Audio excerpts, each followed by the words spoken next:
Hello, everybody. Hi. It'll be kind of a hard act to follow with, so I'll try my best. Like many of you here, I'm trying to contribute to this new movement, this shift, this incredible groundswelling of progress here within the BPD community. The question of growth really is a question of leadership, not in the way of politicians or CEOs or directors of organizations. Yes, those are all very important. But today, I'm talking to you, the individual, the practitioner, the doctor, the therapist, the loved one, the parent, the teacher, the friend, even you who live with the same disorder as I do.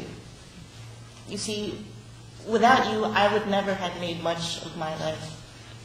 I wouldn't have gotten through much of the strife without your compassionate ear, your words of hope. My goodness, though, how much I have asked of you in these past 13 years. You who have encouraged, listened, even cried with me. And I am incredibly indebted to you all. But still, year after year, week after week, day after day, it would come back. It would come back so hard. With every crisis, my courage to die increased. With every doubt, my need to match the intensifying pain grew. I needed something harder, a drink, a few drinks, physical pain, wounds that would not show, but would take the edge off. I could not tell you who I was at those times. It changed every day, every hour, every minute, it changed. I could not tell you the number of times I'd find myself in the bathroom stall crying, this silent wail, holding a belt in my hands. I just wanted out. I wanted out, and over and over and over again, I had to ask you for help. I demand from you this meaning to continue on. I demand that you give me something to hold on to, just to stay with me until I fell asleep, just to tell me everything's going to be okay.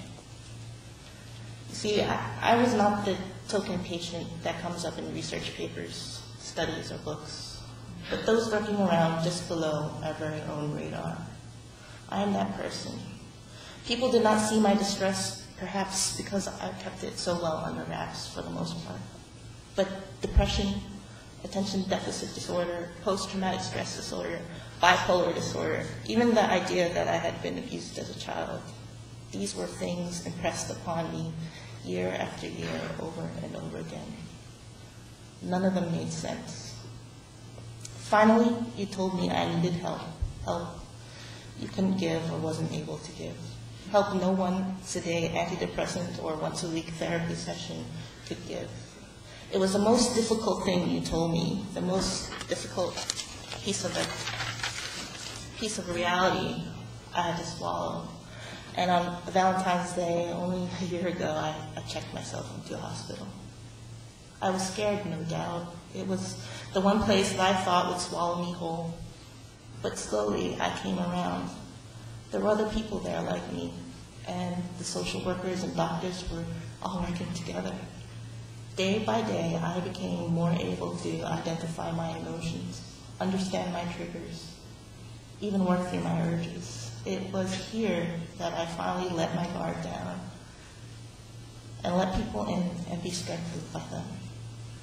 About a month and a half later, my social worker in the program, she sat me down and opened this rather large, biblical-looking book. Thumbing through the pages, she began to read these sentences aloud, asking me if I identified with any of them. One by one, she listed each of the criteria, and by the 9th bullet point, I thought she was reading my autobiography. Amanda, she said, have you ever heard of borderline personality disorder? Never in those 13 years of treatment have I ever heard those letters BPD put together in front of me. But BPD, how much it made sense. It was like a breath of fresh air. I learned to think proactively, pragmatically, concretely, to stay in the here and now instead of the past, to assess, to learn, to build, to track, to prioritize. Finally, it all started to make sense, and even with all the skills and concepts and progress I made only in 1 year, I learned even something more profound than that. You see, the ironic thing is, the enlightening thing is that being diagnosed with borderline personality disorder did not give me the sense of doom I hear that once had prevailed. The diagnosis of borderline personality disorder has instead saved my life forever. The crises, the doubt, the intense emotions, they are all still there. But what differentiates me now from those past 13 years is that just by the very label of BPD, I can choose to step outside of myself. It does not consume me. It is bearable. It is temporary. These feelings, I am not my feelings, and most of all, I'm not crazy.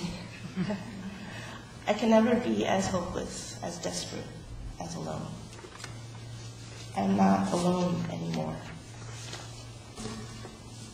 That's what has been so crucial for me to remember, and what I want to impress upon you today.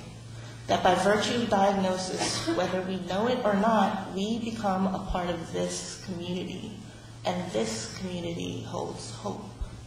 However I found my way up here today speaking with you, we as individuals, and as part of this interconnected movement of research, treatment, of grassroots programs, of support groups, especially for those who have this disorder, we must realize our potential to become enlightened leaders.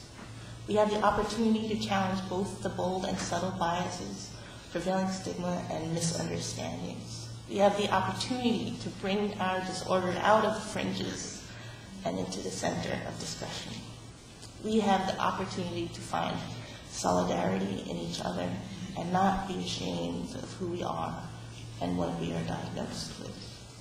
We become the very hope we are looking for. So I stand before you today after a lifetime of not understanding why I needed to continue to exist, to say that my life, just like yours, matters more now than ever before. There are very few opportunities to create sustaining impact and drive change in the world. We must become enlightened leaders of this new movement, this shift, this incredible groundswelling of progress here within the BPD community. There's this great quote I've always kept close to me. A person is a person through other persons. For the past 29 years, I have searched for my way, my voice, and questioned my existence and value as a human being. Becoming a part of this invaluable and necessary community has allowed me to understand this journey I have been on, and more importantly, to discover answers to my long sought after questions. I would like to leave you with one last quote. I need you to be all of who you are in order for me to be all that I am. Finally, I realized how far I've come.